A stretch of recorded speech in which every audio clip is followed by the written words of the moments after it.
राम राम सभी को। आज है 25 अक्टूबर 2025 और हम सुबह 6:06 पर सीएनजी फुल करा के निकल चुके हैं अपने सफर के लिए। चलिए दोस्तों शुरू करते हैं और मिलते हैं।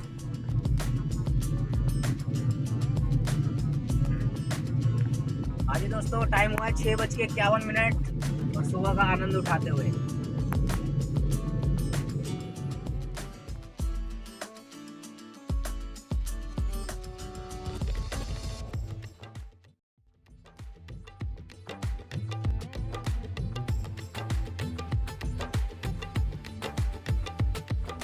आ चुके हैं हम लोग मथुरा में। तो ये है मथुरा नगरी। चलिए फिर मथुरा नगरी में थोड़ा सा घूमते हैं और आपको दिखाते हैं कुछ पुराने मंदिर जो श्री कृष्ण जी इसके यानी कि द्वापर काल के युग से जुड़े हुए हैं। कुछ बोलना चाहोगे? हाँ। कहाँ पे आए हुए हम? हम मेरी मम्मी के मामा के घर। कौन सी जगह है ये?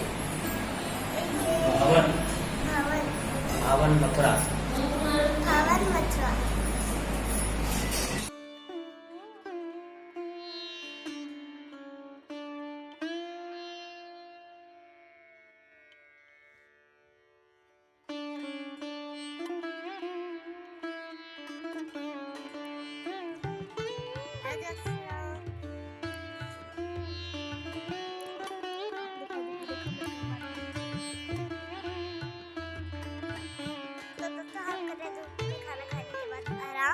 थोड़ी देर हम निकलेंगे कार से कहीं और जाने के लिए।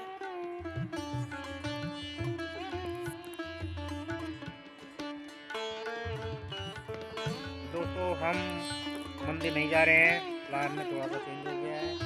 मंदिर अगली बार पापा मम्मी के साथ आएंगे तब जाएंगे।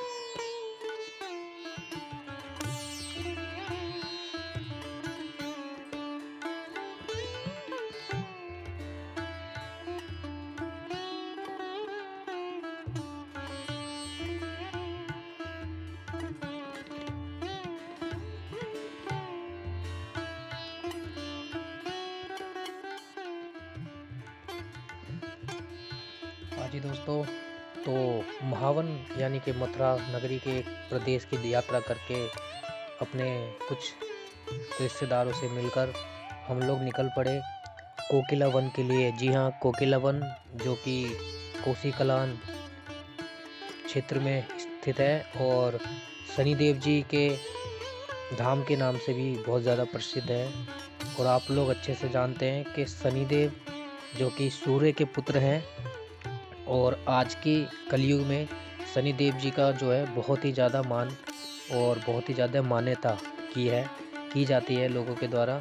और आपको इस कोकिला वन की एक कथा भी मैं आपको सुनाना चाहता हूँ, जिसमें कि शनिदेव जी के इस धाम से रिलेटेड दो कथाएं मशहूर हैं। पहली कथा जो है वो है जब भगवान कृष्ण जी का जन्म हुआ था तो शनिदेव जी उनके बाल रूप के दर्शन करने आए और उस समय पे यशोदा मैया ने डर के मारे कि कहीं उनकी जो नज़र है वो उनके लाला को ना लग जाए, तो उस वजह से उन्होंने कृष्ण जी को कोई कष्ट ना हो, उन्होंने शनिदेव जी को रोक दिया कि नहीं, मैं आपको अपने लल्ला से मिलने नहीं दे सकती।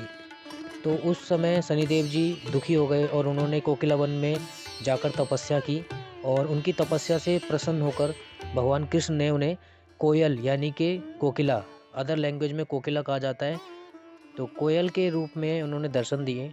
और फिर कृष्ण जी ने शनिदेव जी को वरदान दिया कि वे ब्रिज में ही रहकर जो भी वो भक्त कोकिला वन की परिक्रमा करेंगे उसे शनि दोष से मुक्ति मिलेगी। यानी कि जो शनिदेव जी अब इस स्थान पर हैं ये भी कृष्ण जी का ही दिया हुआ वरदान है और कलयुग में लोगों के भले के लिए कृष्ण जी के कहने पर शनिदेव जी का ये धाम जो है बना है।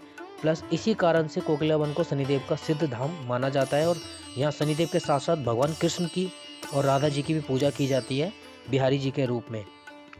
तो इसके अलावा एक और कथा है जिस जो कि है कृष्ण जी के काल की और मतलब उन कृष्ण जी और राधा जी से के मिलने के समय की।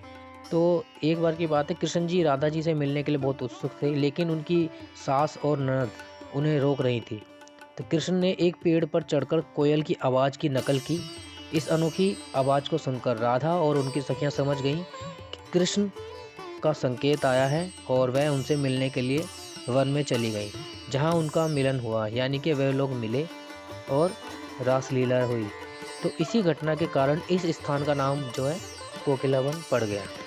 तो ये तो थी दोस्तों कोकिलावन यानी कि शनिधाम की कथा।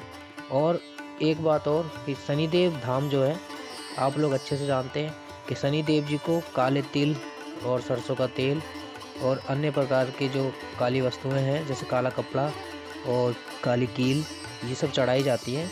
तो इसके पीछे क्या मान्यता है और ऐसा क्यों किया जाता है, तो ये भी मैं आपको थोड़ा सा विस्तार में बता देता हूँ। और आप लोग जानते हैं कि सूर्य देव जी जो हैं शनि देव जी के पिता हैं। तो इसी से एक रिलेटेड एक मंत्र भी है, ओम सन शनिश्चराय सूर्य पुत्राय नमः, यानी कि जो शनि देव जी हैं सूर्य के पुत्र हैं और मैं उनको नमस्कार करता हूँ। तो एक बार की बात है, जब सूर्य देव शनि देव जी के पास पहुँचे तो शनि देव जी ने उनका स्वागत काले तिल से किया। इसके बाद सूर्य इस बात से बहुत प्रसन्न हुए और उन्होंने उन्हें आशीर्वाद दिया कि इसी से उनकी जो है पहचान की जाएगी शनिदेव जी की, और इसी से उनका जो है प्रसाद के रूप में उनको चढ़ाया जाएगा। इसके बाद से ही शनिदेव जी को काले तिल अति प्रिय हो गई और इन्हें चढ़ाने से शनिदेव जी बहुत जल्द प्रसन्न भी होते हैं और अपना आशीर्वाद प्रदान करते हैं। तो दोस्तों हमारे आज के ब्लॉग में यही 2 जगह जो हमने आज 25 अक्टूबर को जो है अपने ब्लॉग में दिखाई है। बाकी नेक्स्ट डे का जो ब्लॉग रहेगा हमारा उसे ज़रूर देखना, वो भी बहुत ज़्यादा इंटरेस्टिंग होने वाला है। और लगातार आप हमारे ब्लॉग्स को देखें, आपको और आगे बहुत ही ज़्यादा इंटरेस्टिंग चीज़ें देखने को मिलेंगी। तो चलिए दोस्तों मिलते हैं अपने अगले ब्लॉग में, और कृपया करके अपने जो भी कमेंट्स हैं, जो भी राय है, आपकी एडवाइस है, आप ज़रूर कमेंट बॉक्स में जाके करें। और प्लीज़ अब हमारे इस ब्लॉग को लाइक भी करें, कमेंट भी करें और आगे शेयर भी करें जितना हो सके। तो चलिए दोस्तों मिलते हैं फिर अगले ब्लॉग में कुछ नई कहानी, कुछ नई जगह, कुछ नई सोच के साथ। तब तक के लिए जय शनिदेव, राधे राधे, जय श्री राम।